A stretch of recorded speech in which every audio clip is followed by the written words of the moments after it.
একদিকে 18 দিন ধরে নিখোঁজ এক গৃহবধূকে হন্যে হয়ে খুঁজছিলেন তার স্বজনরা, অন্যদিকে তার স্বামী এলাকায় প্রচার করছিলেন স্ত্রী কাউকে কিছু না জানিয়েই বিদেশে চলে গেছেন।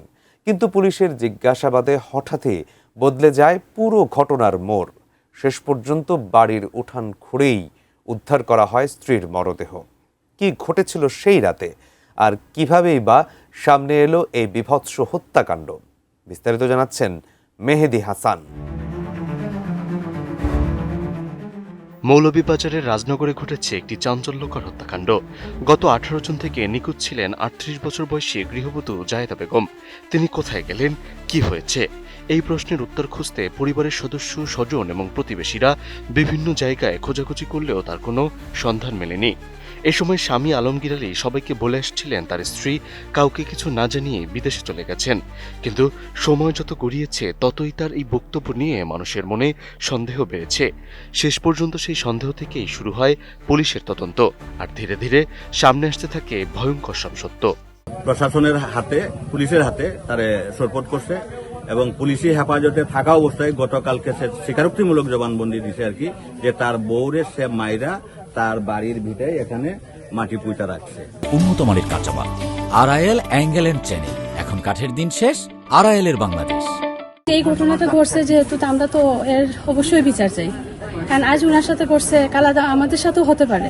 শনিবারে দুপুর 11টার দিকে করিমপুর চা বাগানের স্থানীয় মেম্বার তারে নিয়ে আমার কাছে গেছে। যাওয়ার পরে আমি তাদের কিছু জিজ্ঞাসাবাদ করছি।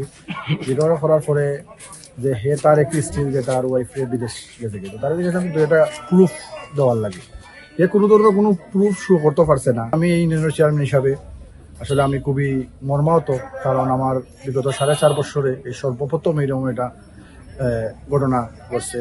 আমি প্রশাসনের কাছে এই ঘটনার লাগে সর্বোচ্চ শাস্তির দাবি জানাই।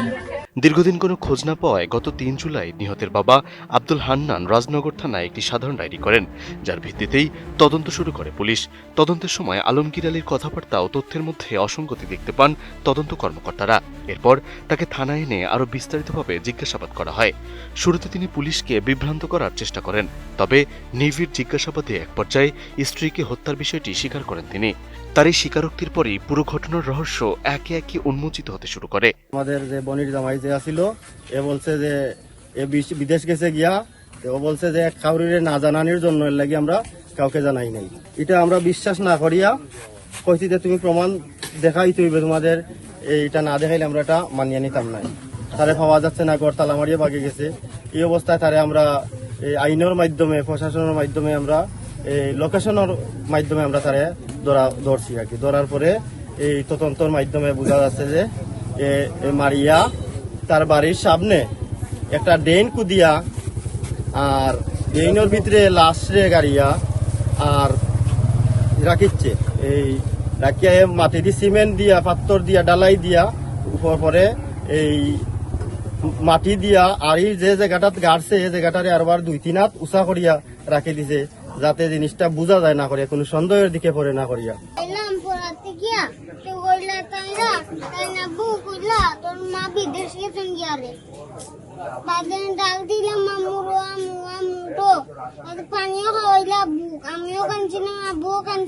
জিজ্ঞাসাবাদে আলমগীর আলী পুলিশকে জানান হত্যার পর নিজের বাড়ির উঠানে প্রায় 8 ফুট গভীর একটি গর্ত খুঁড়ে তিনি তার স্ত্রীর মরদেহ মাটি চাপা দিয়ে রাখেন।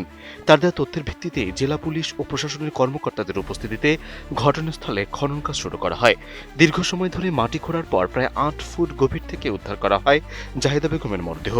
পরে সুরাতহাল শেষে মরদেহটি ময়নাতদন্তের জন্য মৌলভীবাজার সদর হাসপাতালের মর্গে পাঠানো হয়।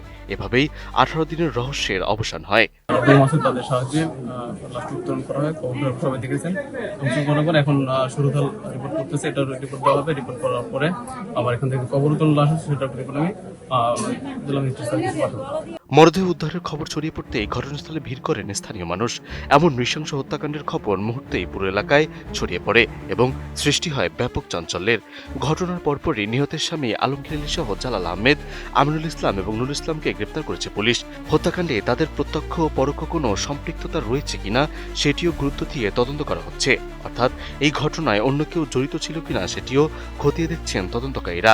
ভিকটিম জাহেদা বেগমের বাবার দায়েরকৃত জিডির পরিপ্রেক্ষিতে পুলিশ তার স্বামী আলমগীরকে জিজ্ঞাসাবাদ করে। প্রথমে সে বলে যে তার ওয়াইফ বিদেশে চলে গেছে, কিন্তু পুলিশের সন্দেহ হলে তাকে ব্যাপক জিজ্ঞাসাবাদ করা হয় এবং পরবর্তীতে সে স্বীকার করে যে তার ওয়াইফকে মেরে ফেলেছে এবং সে কোথায় লাশ তার বাড়ির উঠানেই লাশ দাফন করেছে। দাফন বলতে পুঁতে রেখেছে। পরবর্তীতে আমরা এক্সিকিউটিভ ম্যাজিস্ট্রেটের সাথে নিয়ে তাকে তার দেখানো মতেই তার জায়গা যেখানে দেখিয়ে দিচ্ছে সেখানে আমরা মাটি খুঁড়ে লাশটা উদ্ধার করেছি। এই খুনের পিছনে আসলে মোটিভ কি ছিল, কেন এই হত্যা করা হয়েছে এখন পর্যন্ত আমরা জানতে পারিনি, তবে আমরা ধারণা করছি যে এটা দাম্পত্য কলহ থেকেই এই হত্যাকাণ্ড হতে পারে। পারিবারিক সূত্র জানিয়েছে, জাহিদা ও আলমগীর দম্পতির 6 বছর বয়সী একটি ছেলে সন্তান রয়েছে। হঠাৎই মর্মান্তিক ঘটনায় শিশুটি মাকে হারিয়েছে। পুলিশ সুপার মনিরুল ইসলাম জানিয়েছেন, প্রাথমিকভাবে দাম্পত্য কলহের জেরেই এই হত্যাকাণ্ড ঘটেছে বলে ধারণা করছে পুলিশ। তবে ঘটনার প্রকৃত কারণ কি এবং এর সঙ্গে অন্য কারো সম্পৃক্ততা রয়েছে কিনা তা তদন্তের মাধ্যমে নিশ্চিত করা হবে। মেহেদী হাসান, এটিএন নিউজ।